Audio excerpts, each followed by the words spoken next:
सुप्रभात बच्चों। आज हम आपको सुनहरी धूप का अगला पाठ पढ़ाने जा रहे हैं। पाठ कौन सा है? 4। पाठ नंबर 4। और पाठ का नाम क्या है बेटा? तारे रात का आंचल सवार। ये ऐसी कहानी है बेटा कि बच्चा कितना भी रोता रहे, कितना भी नर्वस रहे, कितना भी नाराज रहे, अगर माँ अपने बच्चे को लोरी सुनाते सुनाते आकाश की तरफ ऐसे उंगली करके कहती है कि देखो बेटा वो चंदा मामा, वो देखो तारे टिमटिमा रहे हैं, बहुत सारे उदाहरण देकर माँ अपने बच्चे को चुप कराती है। उसी तरह से इसमें लेखक ने लिखा है, इस पाठ में आसमान में चमकने वाले तारों का वर्णन किया गया है। कवियों को ये तारे रात्रि रूपी नायिका के आभूषण जैसे प्रतीत होते हैं, परंतु वैज्ञानिक इन तारों की चमक, स्थिति और आकार आदि का वैज्ञानिक ढंग से विश्लेषण किया है। वो तारे इस तरह से आसमान में चमकते हैं बेटा कि जैसे कोई नायिका मीन्स क्या होता है? हीरो। नायिका मीन्स क्या होता है? हीरोइन। और नायक मीन्स क्या होता है? हीरो।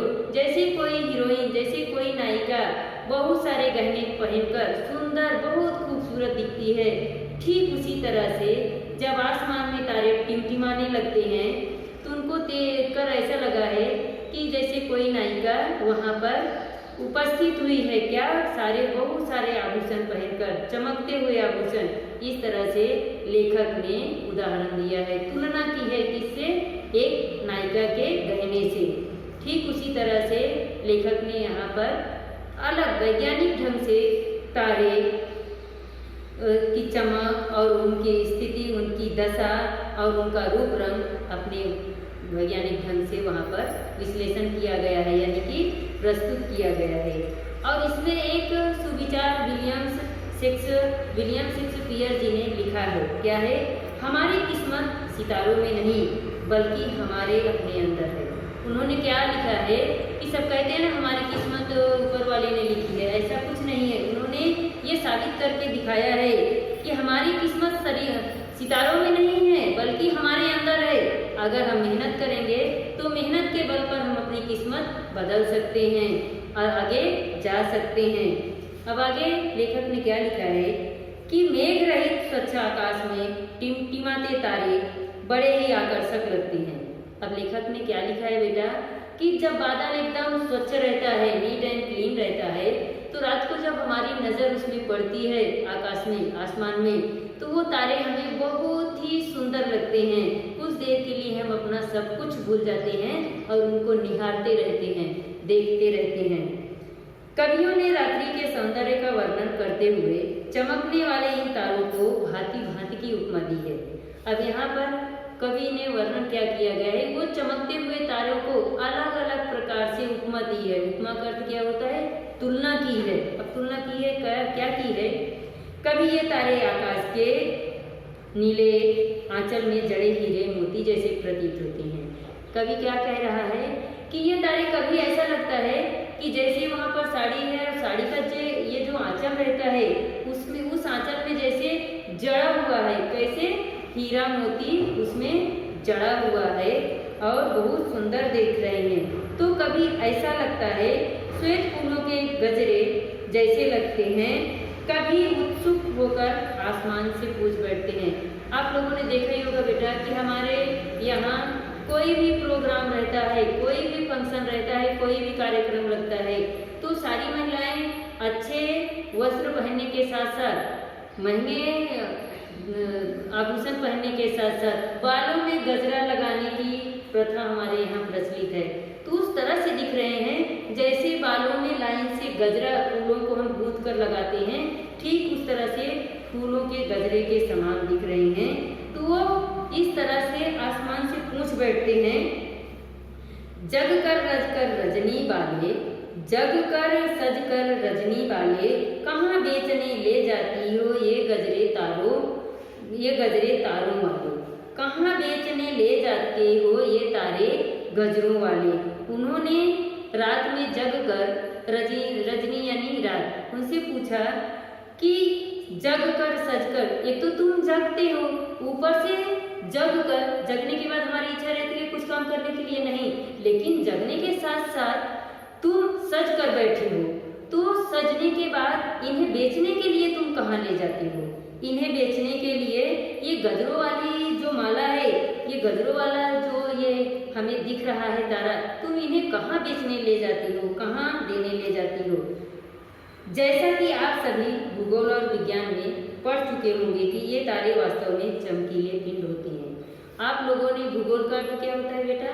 आप लोगों ने इंग्लिश में भूगोल को कहते हैं ज्योग्राफी और विज्ञान को कहते हैं साइंस।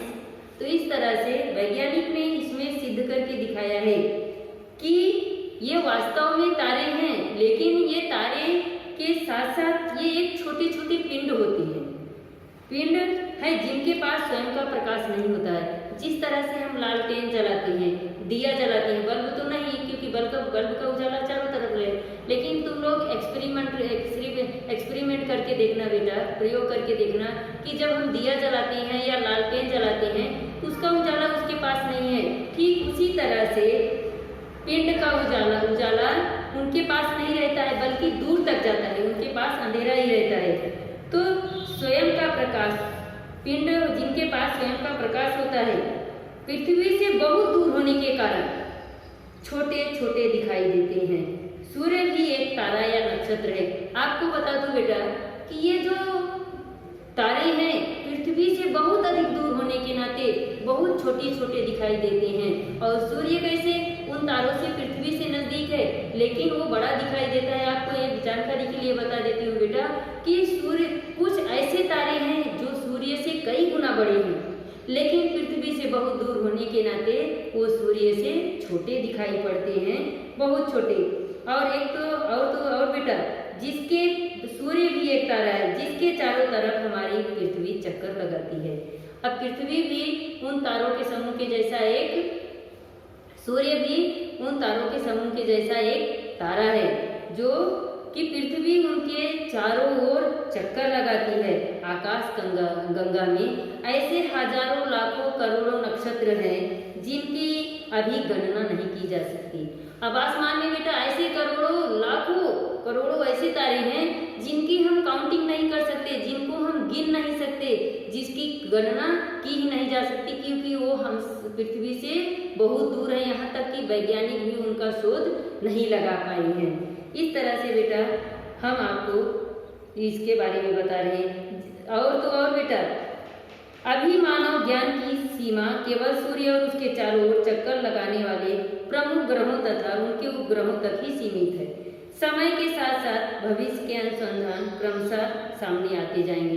देखिए कि पहले क्या था, ना मोबाइल का जमाना था, ना कंप्यूटर का जमाना था, ना कुछ था, लेकिन समय इस तरह से बदलते रहता है कि हमें नए नए टेक्नीशियन, नए नए प्रयोग करने के लिए मिल जाते हैं। पहले कोई चीज़ भेजने के लिए हमें बहुत समय लगता था, लेकिन इंटरनेट आने के कारण इतना परिवर्तन हो गया है कि हम घर बैठे सब कुछ कर सकते हैं। ठीक उसी तरह से पहले आसमान के दूरी कितनी है या और इसमें कितने तारे हैं, तारे किस तरह से हैं, इसकी जानकारी नहीं थी, लेकिन नई नई तकनीकी होने के नाते सभी की जानकारी हमें अच्छी तरह से मिल रही है। और इस तरह से बेटा आपको बता दूं कि सूर्य के चारों ओर पृथ्वी भी चक्कर लगाती। इसके साथ साथ समय के साथ साथ सारे अनुसंधान बदल जा रहे हैं। और ये पाठ आप लोग अच्छी तरह से पढ़ना। इसका एक पैराग्राफ आपको पढ़ाया गया है और आप लोगों को थोड़ा सा मैं PS दे रही हूँ। उसके बाद आप लोग ये पाठ अच्छी तरह से पढ़ना और अगले वीडियो में इसका अगला भाग आप लोगों को बताया जाएगा। PS ज़्यादा तो कुछ नहीं दूंगी बच्चों, सिर्फ थोड़ा सा है प्रश्न यहाँ पर बताया गया है। पहला प्रश्न क्या है,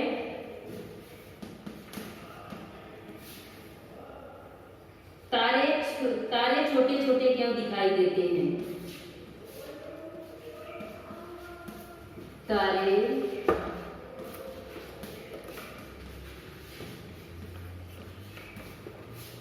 छोटे छोटे क्यों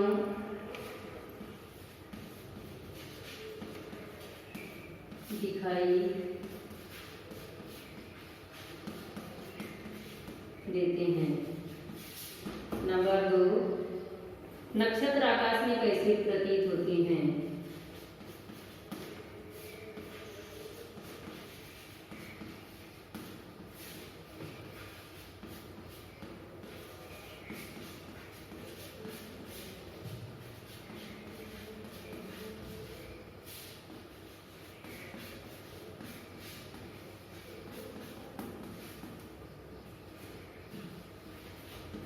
नंबर 3, दिन के समय तारे कहाँ खो जाते हैं?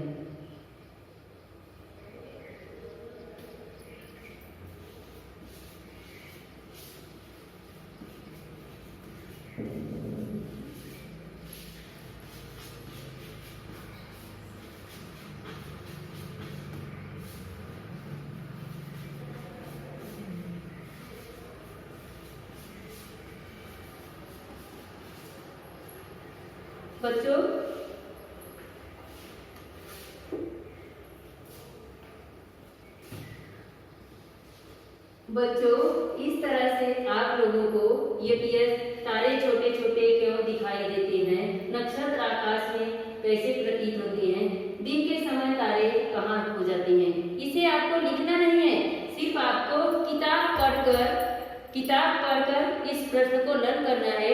जब हमारा इंटरेक्टिव सेशन रहेगा 3 प्रश्नों का उत्तर आपसे पूछूंगी। धन्यवाद।